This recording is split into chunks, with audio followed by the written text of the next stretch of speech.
कविता एक गरीब परिवार की लड़की थी। गांव-गांव में 16-17 साल की उम्र होते शादी करने की जल्दी हो जाती है।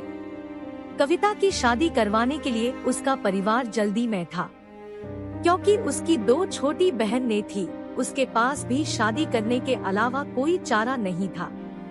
वह दिखने में साधारण थी और घर के हालात भी दहेज देकर शादी करने लिए अनुकूल नहीं थे, इसलिए उसकी शादी जुड़ती नहीं थी। उसमें या गोत्र या कुंडली में कमी दिखाकर बहुत से रिश्ते मना कर देते थे। अंत में एक रिश्ता आया और उस लड़के ने उसे पसंद कर लिया। लड़का सेना में सिपाही था।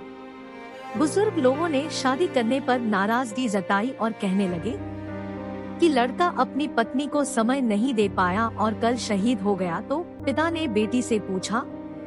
कविता ने अपने पिता की परेशानी देखकर शादी के लिए हामी भर दी और शादी हो गई। कविता अपने ससुराल चली गई। फिर कुछ दिन बाद पति ड्यूटी पर चला गया। कविता अकेली रह गई। वह सोचने लगी कि घर बैठे बैठे क्या करना चाहिए। सास से पूछने के बाद ही वह पहली बार घर की सीढ़ियों से नीचे उतरी। यह गांव कैसा है, वह देखने गई थी। गांव बहुत बड़ा था। वहाँ उसे कोई नहीं पहचान सका। वह एक बड़ी दुकान के सामने चल रही थी, तभी एक दुकानदार ने आवाज लगाई और कहने लगा कि भाभी कोई सामान चाहिए क्या?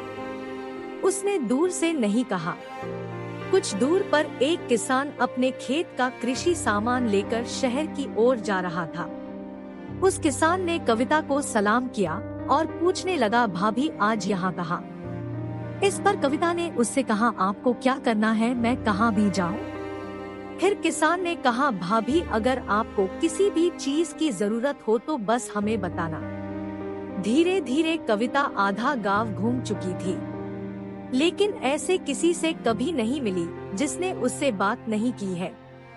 कविता का सवाल था, इतने बड़े गांव में हमने कभी घर नहीं छोड़ा और किसी को जानते भी नहीं है, और फिर भी लोग मेरे साथ इतने प्यार से पेश आ रहे हैं और मुझे इतना सम्मान दे रहे हैं। हमारे गांव में कभी मैं पुरुषों से आंख भी नहीं मिला पाती थी। लोगों की ऐसी गंदी निगाहें देखकर मैंने उम्र में आने के बाद घर से बाहर निकलना बंद कर दिया था। लेकिन यहाँ स्थिति इतनी उल्टी कैसे? घर जाकर उसने अपने सास से पूछा। सास ने कहा, ओह तुम एक फौजी की पत्नी हो, इसलिए तुझे गांव में इतना सम्मान मिलता है, जैसे मुझे माँ बनने से मिलती है।